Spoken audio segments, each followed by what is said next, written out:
Hello, beautiful soul, and thank you for being here to celebrate Chandraghanta with me. Blessed and beautiful day 3 of Navratri to you if you are here during that time and celebrating with me. Otherwise, anytime you are viewing this, welcome in celebration of this form of the Navadurga, of Goddess Durga. We are going to tell her story today to help enhance your relationship with her if she is calling to you, or if you are exploring her, researching her, or celebrating her during Navratri or any other time. Chandraghanta is one of the most sacred forms of the goddess Durga. She is the depiction that most people envision and think of when we picture the goddess Durga. And so today I wanted to continue in our telling of the stories of Navadurga and tell you Chandraghanta's story. If you have not seen the other videos in this section, you can click the link in the description to view the Navadurga playlist, because we are going to be telling the story of each of these avatars of Durga and picking up where we left off with Brahmacharini's story from yesterday, from day 2 of Navratri. But as I said, you can celebrate Chandraghanta at any time that she is calling to you as a part of Navratri or not. So let's get started.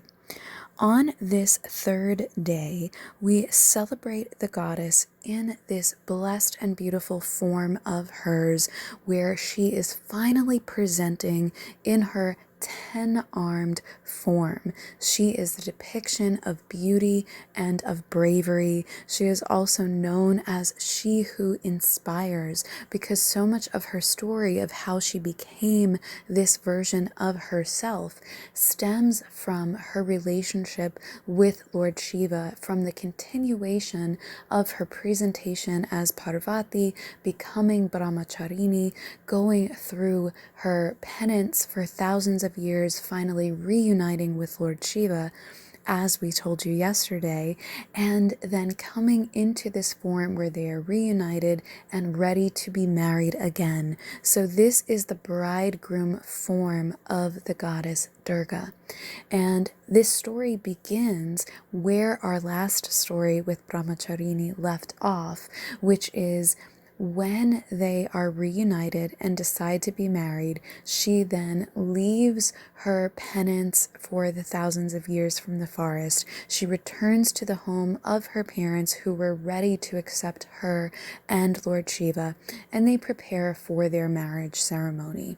Now, as Lord Shiva is known as the god of 3 worlds, something that many people forget about Lord Shiva is that he does not distinguish or differentiate between his worshippers, whether they are fellow gods, whether they are quote-unquote good people, whether they are ghosts, or whether they are demons.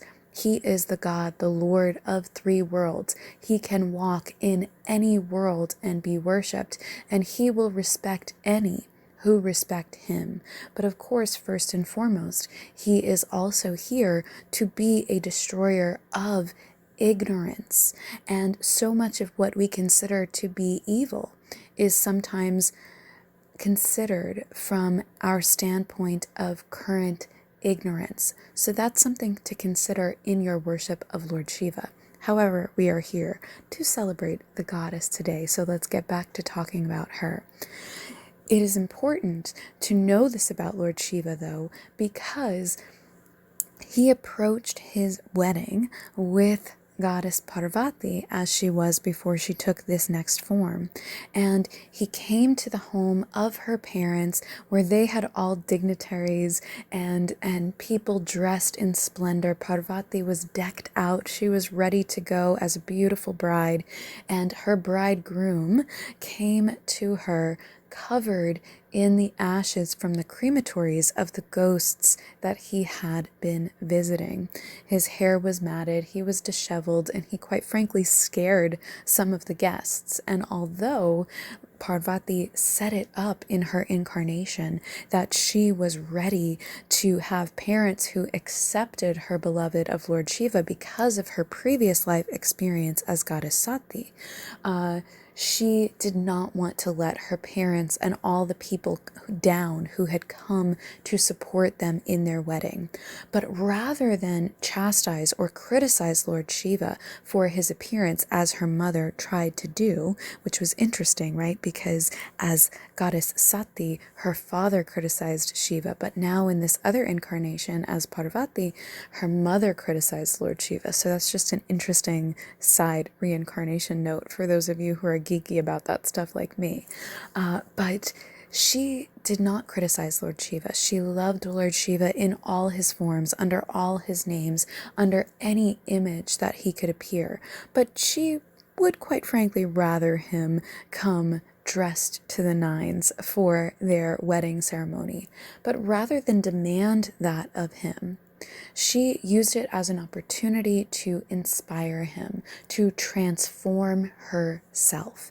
And so this is when she went from this two-armed, two-hand woman who was not riding a vehicle at the time, as we discussed yesterday, into this divine version of her, right? She had earned that right and earned that power, or rather she had cultivated it within herself, right? Because as we discussed yesterday, I don't really believe that we have to earn it. I believe that we work our way up through the levels of consciousness to remember how to do it and to remember the source power that's within us all along. So she had gone through that process for thousands of years. And so she used that opportunity, transformed herself into this divine version. And that is when she took on the 10 arms and the 10 limbs and became this version as Chandraghanta. Now, Chandra means moon and Ganta means bell. And so she took on this name and this form because one of the aspects, a constant of her beloved, of Lord Shiva, is that he wears the half moon in his hair, whether it's matted or not. And so she took on the Chandra, but she took it on in a bell shape. And she took on these 10 hands and she appeared riding her vehicle, her beloved lion or tiger. Now, whether it's the lion or the tiger really depends on which part of the country and which time period in which she was presenting. However she presents to you, and whichever animal she presents to you at the time of her appearance is significant to you. It is malleable. Personally, I find that most people associate with either the lion or the tiger based on the spirit animal qualities they may need at the time, and she is quite malleable in choosing her vehicle based on her devotees' needs at the time. And so in addition to riding her vehicle, her beloved animal, and showing this divinity, showing this power that she has over the animal kingdom as well, right? Because Lord Shiva also rests on a lion or a tiger skin in his meditation. She has these 10 hands. She has this ability to have a hand in everything. And in these 10 hands appeared her weapons. So appeared her 𝑇�𓋹�㓴, her trident, which also is used by Lord Shiva, appeared the gada or the mace, appeared a bow and arrow, appeared a 𝑓𝑘𝑑𝑎𝑘, a special sword that you can see here. And she also took on a kamala, a lotus, for renewal and power and grace. And the ganta as well, her beloved bell, which she has on her forehead, but also she carries, is also a weapon, because that bell was said to paralyze her enemies and paralyze the demons. And sound weaponry is something that we are only just rediscovering as a people and as societies and as builders of technology. Here within the last few decades, really, we've been rediscovering the power of frequency and sound weapons. And so that is something, a piece of technology that is really quite real, which is why so many of us love and resonate with Hinduism, right? Because it can be so technical, and most Hindus will tell you that this is not mythology. This is not story. This is a telling by ancestors of truth and of technology that has been lost throughout the eons, and some of which, as I just said, we are rediscovering. So back to her weaponry. One of the other things that she's carrying in her hands is the 𝑓, the water pot. We discussed yesterday how she carries this water utensil as Brahmacharini, and so she carries it again as Chandraghanta. And she also holds a blessing pachra or mudra in her hand to dispel fear. It's known as the Abhaya mudra, and this is to denote or instill fearlessness in her devotees, right? She is blessing them, praying to Chandraghanta or any form of the goddess Durga installs and instills bravery in us. It helps us cultivate that bravery that's been in us all along. And when we don't have that bravery, when we are full of fear, she will stand with us. She will use whatever weapon is relevant for us, and she will love and nurture us, because the greatest power is also that of love. And she made this transformation based on love, which is so important to remember. Although she is a demon killer, although she is a demon fighter, she is also a blessed and sacred mother. She is a nurturer. And just the same as the animals that she chooses to resonate with, right? The lion and the tiger, they can be the fiercest in the animal kingdom. But if you look at them with their prides or with their children, they are extraordinarily sweet and loving, such as the same with Durga or Chandraghanta or any version of the goddess that you work with. She can be fierce, and she can be a detriment to any demon or anyone who tries to mess with her children or her devotees. But to her children and to her devotees, she can be the most fervent, kind, loving, nourishing mother. And she was also a loving, divine counterpart to Lord Shiva. So much so that she, in this form and in many other forms, can also be known as Shiva Shakti, right? They became one. They did, in fact, have their wedding ceremony that she inspired Lord Shiva to become the bridegroom version of himself. Kalyan Asundar, he took on the name for that version of him, and he, I want to say, gussied himself up, and they were both dressed in their divinity, and they went through with their marriage ceremony, and they were bonded, and then they became a presentation of the Shiva Shakti or the Varana, the Ardhishvarar, however you choose to pronounce that. There are several pronunciations, but this is the version that you see of them either in the poses of Tantra or in the version where you see them as half man, half woman, because they are so one. And matter of fact, so many people who are not familiar with Lord Shiva mistake him as a goddess, as a woman at first, because he, through his meditation and through his devotion to his beloved and to the world, is not afraid of that feminine aspect. It's one of the things I love most about him. And in this combination of the two of them, you really cannot, in my opinion, have a stronger connection to how I see the divine masculine and divine feminine within us all. I believe that we are all part of Source, no matter which religion you work with, no matter which version of God, Source, Deity, Universe you believe that you are part of and co-creating. I believe that all of these avatars, all of these things, all of these pantheons and religions and their connections lead us back to the fact that we all stem from Source. We all stem from one point of origin, and that's why I believe we can tap into universal consciousness. And my relationship with Lord Shiva and Goddess Durga or Parvati or Chandraghanta or any of the goddesses, Mother Mary, Goddess Isis, Set, Osiris, all of these different versions of deity that I've been blessed to get to know and work with and honor either myself or for and with clients have always pointed to that truth for me, that it's always leading us back to the one, but that there are many paths back to the one. There are many paths back to our wholeness. And so if this series or any of my other works, no matter how quote unquote religious they may appear, inspire you, I hope that's what inspires you, right? In the tradition of Chandraghanta, she who inspires, I hope that some of my work inspires you to find the pieces of divinity that you believe yourself to resonate with and stem from, and to nurture and nourish the divinity that is within you. So with that, I also want to give you some additional colors and things and tools that you can work with if perhaps you are inspired to be celebrating Navratri during this cycle.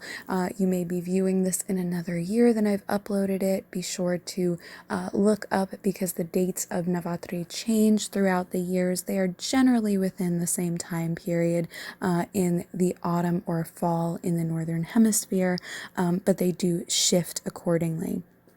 But on this day 3 of Chandraghanta, the color, the sacred color of the day is gray. And I found that extremely relevant to actually what we were just talking about in terms of all being part of the one, in terms of Lord Shiva being God of the three worlds, because so often we try to see things as either black or white. And even when we become quote unquote awakeners or become quite spiritual, we tend to get caught in either the black or the white. And if we're picturing the yin yang in other Eastern tradition, that is black and white. The black is known as the yin, the feminine, the divine feminine aspect, and the white is the yang or the masculine aspect. However, they each have a piece within each other. And so many people on the spiritual path, on the awakening path, on the consciousness path, eventually come to this place where you can see things as more gray, where you can be more of an observer, and where you can be kind of like Shiva in taking things non-personally and non-judgmentally. And so the color gray, although in Western practice is known to be quite drab, in this Hindu tradition and being a sacred color of the day, it's known as vivacious. It's known as a color that can cheer up everyone's mood. And I see that because it's a way of taking that middle path of being balanced, of being a blend of whatever is needed and or serving at the time. And interestingly, we've also been joining the color of the day with the color of the chakra that current aspect or avatar of Durga represents. So we've been working our way up the chakra system, and like I said, you can use the Navadurga playlist to listen to the other avatar versions. But today, Chandraghanta's chakra resonance is with the solar plexus chakra. Brahmacharini yesterday was the sacral, and today we've worked our way up to the solar plexus or the Manipura chakra. And this chakra is that yellow golden chakra that sits right around the navel or a little bit above the navel. This is the power chakra. This is the chakra of personal power.